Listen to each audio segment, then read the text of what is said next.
दोस्तों, इस वीडियो में हम भगवान श्री कृष्ण की जन्म कथा के बारे में बात करने जा रहे हैं, तो इस वीडियो को ध्यान से सुनिएगा। भाद्रपद कृष्ण अष्टमी तिथि की घनघोर अंधेरी आधी रात को रोहिणी नक्षत्र में मथुरा के कारागार में वसुदेव की पत्नी देवकी के गर्भ से भगवान श्री कृष्ण ने जन्म लिया था। यह तिथि उसी शुभ घड़ी की याद दिलाती है और सारे देश में बड़ी धूमधाम से मनाई जाती है।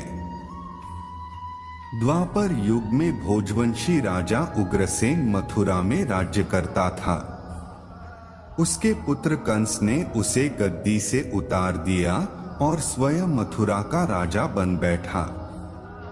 कंस की एक बहन देवकी थी, जिसका विवाह वसुदेव नामक यदुवंशी सरदार से हुआ था।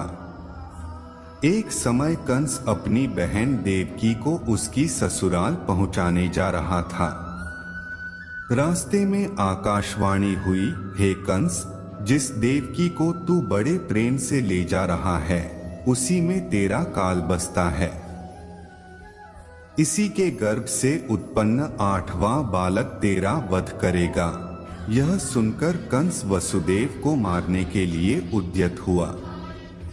तब देवकी ने उससे विनयपूर्वक कहा, मेरे गर्भ से जो संतान होगी उसे मैं तुम्हारे सामने ला दूंगी। बहनोई को मारने से क्या लाभ है। कंस ने देवकी की बात मान ली और मथुरा वापस चला आया। उसने वसुदेव और देवकी को कारागृह में डाल दिया। वसुदेव देवकी के एक एक करके 7 बच्चे हुए और 7 को जन्म लेते ही कंस ने मार डाला। अब 8वां बच्चा होने वाला था। कारागार में उन पर कड़े पहरे बैठा दिए गए। उसी समय नंद की पत्नी यशोदा को भी बच्चा होने वाला था।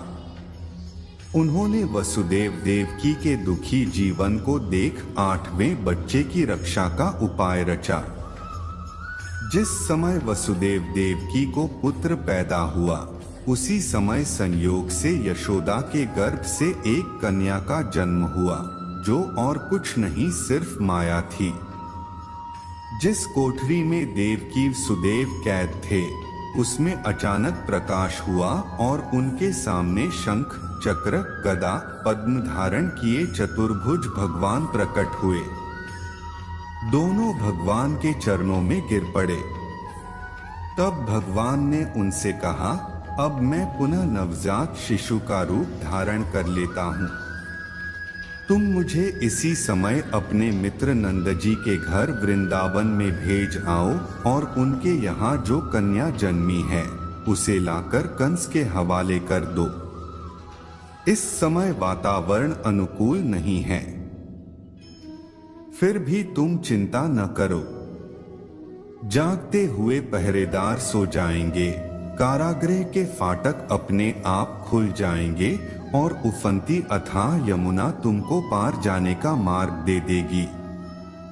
उसी समय वसुदेव नवजात शिशु रूप श्री कृष्ण को सूप में रखकर कारागृह से निकल पड़े और अथाह यमुना को पार कर नंद जी के घर पहुँचे।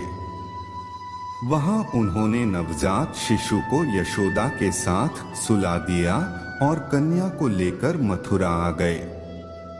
कारागृह के फाटक पूर्ववत बंद हो गए। अब कंस को सूचना मिली कि वसुदेव देवकी को बच्चा पैदा हुआ है। उसने बंदी गृह में जाकर देवकी के हाथ से नवजात कन्या को छीनकर पृथ्वी पर पटक देना चाहा, परंतु वह कन्या आकाश में उड़ गई और वहां से कहा, अरे मूर्ख, मुझे मारने से क्या होगा।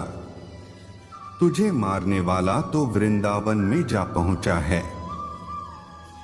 वह जल्द ही तुझे तेरे पापों का दंड देगा। यह है कृष्ण जन्म की कथा। दोस्तों, इस वीडियो में बस इतना ही। मिलते हैं अगले वीडियो में। अपना ख्याल रखना। जय श्री कृष्णा।